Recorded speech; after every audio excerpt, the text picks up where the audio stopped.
Dictation शुरू होगी 5 second बाद।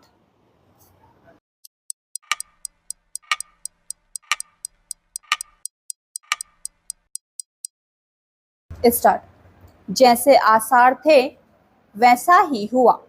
उत्तर प्रदेश में कांवड़ यात्रियों के मार्ग की दुकानों पर उनके मालिक का नाम लिखने के निर्देश का मामला सुप्रीम कोर्ट तक पहुंच गया।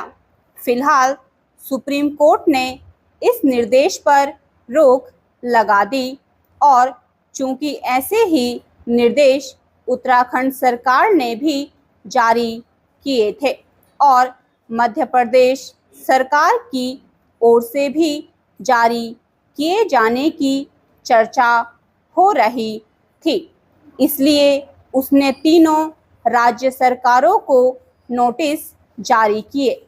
दुकानदारों और अपनी दुकान पर अपना नाम लिखने संबंधी निर्देश इसलिए प्रश्नों के घेरे में था क्योंकि यह स्पष्ट नहीं था कि आखिर इसका उद्देश्य क्या है।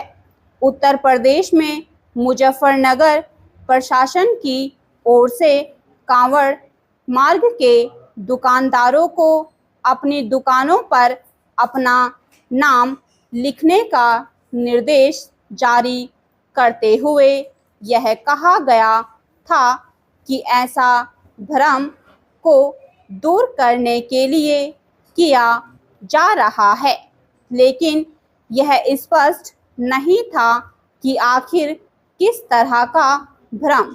मुजफ्फरनगर प्रशासन का उद्देश्य कुछ भी हो, उसके निर्देश से यह संदेश निकला कि कांवड़ियों को परोक्ष रूप से यह संदेश देने की कोशिश की जा रही थी कि उन्हें मुस्लिम नाम वाली दुकानों से खाने पीने की सामग्री न खरीदने का विकल्प दिया जा रहा है।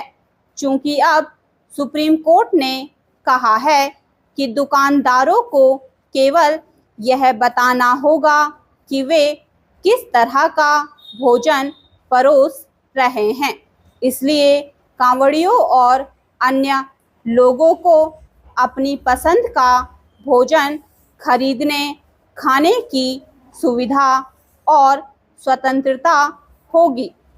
वास्तव में यही होना चाहिए। हर किसी को अपनी पसंद का भोजन खरीदने का अधिकार है और लोगों को यह पता होना ही चाहिए कि वे किस तरह की आहार सामग्री खरीद रहे हैं। कांवड़ यात्री ही नहीं, अन्य अनेक लोग भी शाकाहार पसंद करते हैं और कई बार वे उस दुकान से भी शाकाहार लेने से बचते हैं जहां मांसाहार भी बनता बिकता है। स्पष्ट है कि सुप्रीम कोर्ट के आदेश के बाद कांवड़ यात्रियों और अन्य को यह चयन करने में आसानी होगी कि वे अपनी पसंद का भोजन कहां से खरीदें और कहां से नहीं। फिलहाल यह कहना कठिन है कि आगे इस मामले की सुनवाई करते हुए सुप्रीम कोर्ट किस नतीजे पर पहुंचेगा, लेकिन इसकी अनदेखी नहीं की जानी चाहिए कि कई धार्मिक यात्राओं में हर समुदाय के लोग अपनी दुकानें लगाते हैं। इनमें खाने पीने की दुकानें भी होती हैं। इसके अतिरिक्त यात्रियों को किस्म किस्म की सुविधाएं प्रदान करने वाले भी होते हैं। उनके सामने यह बाध्यता नहीं होती कि वे अपना नाम लिखें। यह एक तथ्य है कि अमरनाथ यात्रा में खाने पीने की सामग्री बेचने वालों के अलावा खच्चर टेंट वाले भी मुस्लिम होते हैं। इस मामले की आगे की सुनवाई के दौरान सुप्रीम कोर्ट से यह भी अपेक्षा है कि वह यह देखे कि हलाल प्रमाणन के नाम पर जो कुछ हो रहा है वह कितना सही है। स्टॉप।